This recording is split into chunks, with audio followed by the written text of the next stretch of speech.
After months of speculation, rumors, heated debates around the office water cooler, the wait is over. Tonight, in about 2 hours, Survivor fans across the country will learn the best-kept secret in TV since Who Shot JR. Which of their favorite island castaways will be the ultimate survivor and walk away with a cool $1 million bounty? It's hard to believe that in today's high-tech information age, months after shooting has finished, that's right, months, the winner's identity remains a mystery and it hasn't been leaked. So exactly how did CBS manage to pull off such a thing? Court TV's Lolita Lopez has the story. Lo? Well, Nancy, you're exactly right. That's the one lingering question, and everywhere that you went today, that was the question on everyone's minds. Which of the 4 final contestants, Rich, Rudy, Kelly, or Susan, will be tonight's final survivor? Now, what many viewers may not know is that the show's producers went out of their way behind the scenes to take legal actions to ensure their own survival and keep the identity of tonight's winner a secret.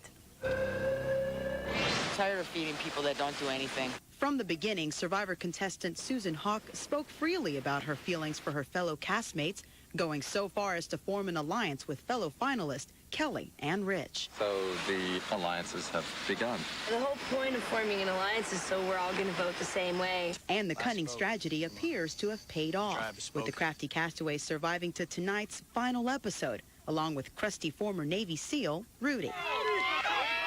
But in addition to competing in strenuous immunity challenges to keep from being banished, the Survivor All-Stars have also succeeded in a much more difficult mission, keeping fishy viewers and reporters from getting them to rat out tonight's $1 million winner. The chicks think I'm voting for one person and I'm not. But with the nation salivating to discover which survivor will make out like a pirate, many are wondering how the marooned rivals have managed to keep mum. Turns out the island refugees have been silenced by CBS brass and a $4 million penalty clause that books anyone with loose lips a one-way voyage to court.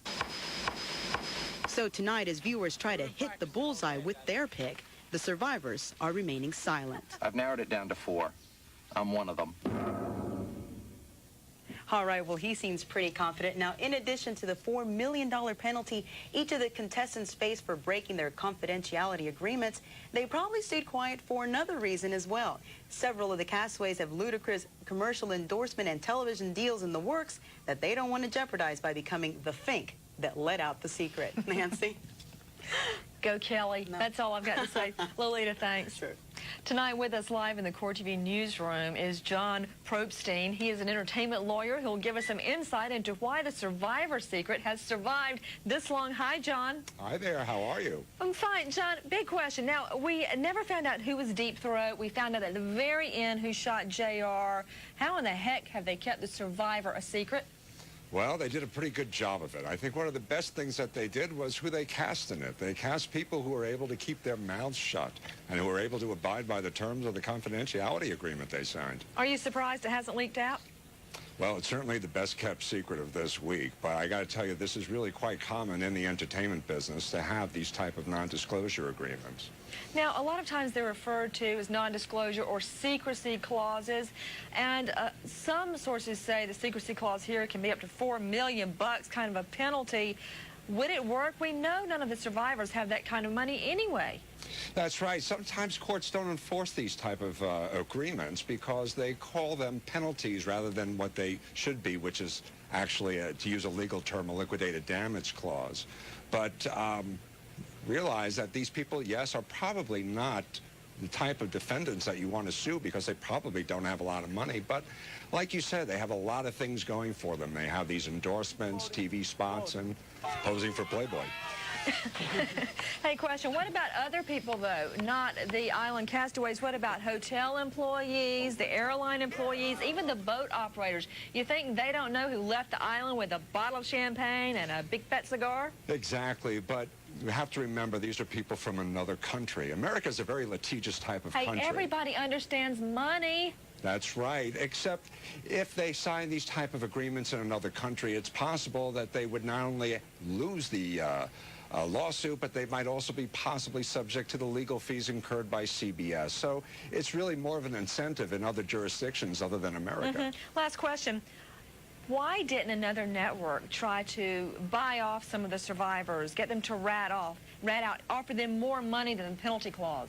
Well, I'm surprised that nobody did come up with at least another $4 million for somebody. But this is the entertainment business. It's almost a family, although it's very competitive. And I don't think anybody wanted to set that sort of a precedent. Every other network now is coming up with their own reality-based TV show. So. Yeah, and you know what? I wouldn't want to be the network responsible for ruining America's secret, okay? I think that hits the nail on the head. John, great to see you. I'll see you again. Great to see you. Have Bye. a good one. Everyone, when we come back, Louisiana's governor is used to tackling pretty tough problems, but his greatest challenge may now be the one he's facing, law school. That's right, age 70. Governor Mike Foster is headed back to the classroom, and he tells us why. And remember, let your voice be heard tonight. Vote on our 13th juror question. Are criminals who are sentenced to death given way too many options for appeal? Vote. Log on www.courttv.com, then click on the pros and cons 13th juror question. We'll bring you that vote at the end of tonight's show. Stay with us.